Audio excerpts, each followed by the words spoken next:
Ladies and gentlemen, Jay Haft here in a secret location. This is interesting because this is the law. It says grant recipients' responsibilities. Recipients of federal grants have been awarded funds to carry out the goals and objectives intended in the grant. These funds are subject to certain regulations, oversight, and audit. Grant recipients are stewards of federal funds.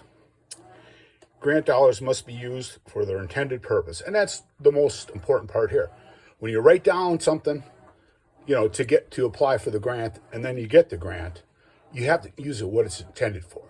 Okay, and you'll see what's going on here. Where applicable, grant recipients must account for costs and justify expenditures. But you have to understand, this is where the criminal enterprise comes in, because the Commerce Department, you'll see, is going to be my next episode on them. They didn't care. I mean, these people giving away hundreds of millions of dollars, just like giving it away. It's unbelievable. Using federal grant dollars for unjust enrichment, personal gain, or other than its intended use is a form of theft subject to criminal and civil prosecution under the laws of the United States. Okay. Wow. What we have here. You see, it's all here. I requested this from the Department of Commerce. You'll see that the Commerce Department is, it's now the Department, Scott Walker's New Deal, but you'll see about them later. It's the City of Beaver Dam Downtown Redevelopment Project, City of Beaver Dam. This is people that made it, and I'm not going to go into this today. That's going to be a whole episode, but all the fraud in here will blow your mind. They didn't get appraisals. They wrote down what they wanted, and then, holy crap, this is where it went. A block grant party, I suppose.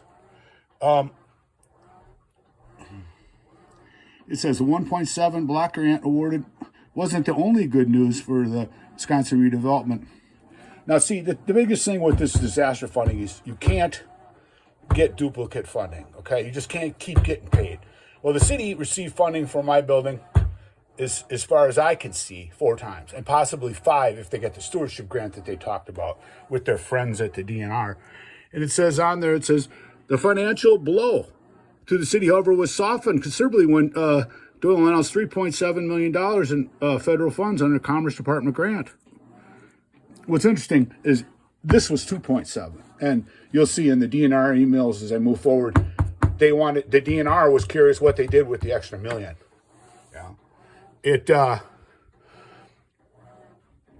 It says, this is wonderful, great news for Beaver Dam. Tom Kennedy says exactly what we needed. It's not exactly what we needed. The other $1.7 million was awarded to the redevelopment of the Wyco building. I'm personally very pleased with the award. Okay, so now we go back to this relocation plan. You saw how they conspired to defraud the flood victims out of their money. And that's what makes this so bad. Because, it's never been done. No one's ever come into a city and threatened people after a flood. It takes a special person. And in my opinion, these are heinous crimes against these people. Yeah. And if you look up the word heinous, you'll see it's not good. So the block grant party, the city awarded the funds, gave it to that developer, and you're going to see that's an illegal development. Okay. All this stuff from an illegal development. Who cares about the citizens in your community?